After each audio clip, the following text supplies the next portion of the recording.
Hello guys, आज की video में हम देखेंगे mutual fund, stock market, equity market से रिटर्न बनता है या नहीं रियल लाइफ में।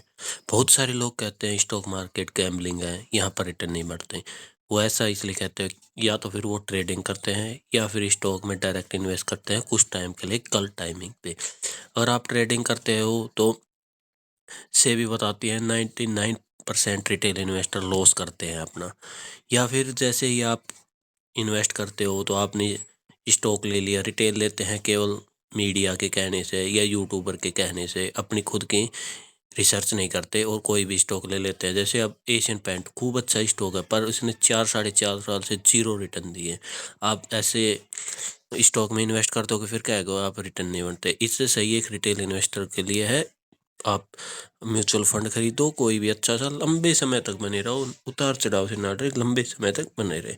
इसके कुछ उदाहरण बताता हूँ मैं आपको कि म्यूचुअल फंड से कितने रिटर्न बने हैं 3 साल में। टॉप 5 फंड देखो, मिराई एसिड फैंग ETF है, जिसमें 10,000 रुपये की आप SIP करते लगातार 3 साल तो उसकी वैल्यू होती 8,18,000, रिटर्न होता 61.41%।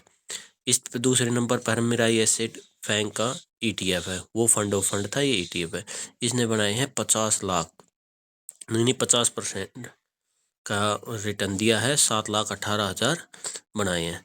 DSP वर्ल्ड गोल्ड फंड, अब गोल्ड ने बहुत अच्छे रिटर्न दिए हैं तो इसका फंड अभी है वो अच्छे रिटर्न दे रहा है। 39 का रिटर्न दिया है 0.53 का, और इसने बनाए हैं 10,000 SIP को 6,26,000।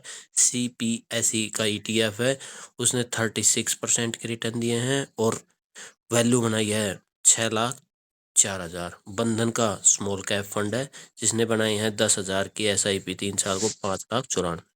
अब देखते हैं 5 साल, अगर कोई लगातार 5 साल इन्वेस्ट करता 10,000 की SIP 3 साल के लिए, तो CPSE ETF ने बनाए 15 लाख, 38.73 का रिटर्न है। निपोन का PSU ETF है, इसने बनाए हैं 10,000 की SIP 5 साल के लिए 13,62,000। Kotak Nifty PSU 13,62,000। Motilal Oswal mid cap fund 13,50,000 और ICICI का इंफ्रास्ट्रक्चर फंड 13,49,000। 5 साल की SIP केवल 10,000 करते तो आपको इतनी वैल्यू मिलती।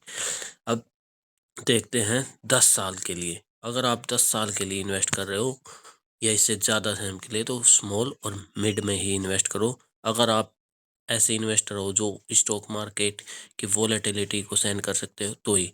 क्वांट स्मॉल कैप फंड ने 10 साल में 26.68 की रिटर्न बनाए हैं और उसकी वैल्यू है 49,36,000। कितनी ज़्यादा, 10,000 मिनिमम SIP से। वहीं निपोन का स्मॉल कैप फंड 45,000 45,32,000। क्वांट का इंफ्रा 44,21,000। मोतीलाल का ओसवाल का मिड कैप फंड 43,15,000 और ये एडलवाइज का मिड कैप फंड 41,71,000। अब देख सकते हो, आप स्टॉक मार्केट में लंबे समय में आप इन्वेस्ट करोगे तो आपकी वेल्थ बनेगी, अच्छी वेल्थ बनेगी। इसलिए आपको लंबे समय तक इन्वेस्ट करना है, मार्केट की वोलेटिलिटी पर ध्यान नहीं देना। इंडिया में पॉलिटिक्स में क्या हो रहा है, इकोनॉमी में क्या नहीं हो रहा, ये अप डाउन मार्केट चलता रहता है। आपको लंबे समय तक 10-15 साल तक इन्वेस्ट करना। अगर आप 10-15 साल इन्वेस्ट कर रहे हो तो क्वांट नहीं, मतलब मिड और स्मॉल में ही इन्वेस्ट करो, आपको ज़्यादा रिटर्न मिलेंगे। पर इसमें वॉलेटिलिटी भी लार्ज से ज़्यादा होगी, वो आप अपने रिस्क के बेस पे कर सकते हो। पर आप इन्वेस्ट करो, लंबे समय तक इन्वेस्ट करो। स्टॉक, डायरेक्ट स्टॉक से दूर रहो, क्योंकि रिटेल इन्वेस्टर को डायरेक्ट स्टॉक के बारे में इतनी जानकारी नहीं होती। पब्लिक केवल मीडिया, यूट्यूब आदि के कहने से स्टॉक खरीद लेते हैं। लाइव एग्जांपल आपके सामने है, म्यूचुअल फंड से कितने रिटर्न बनते हैं।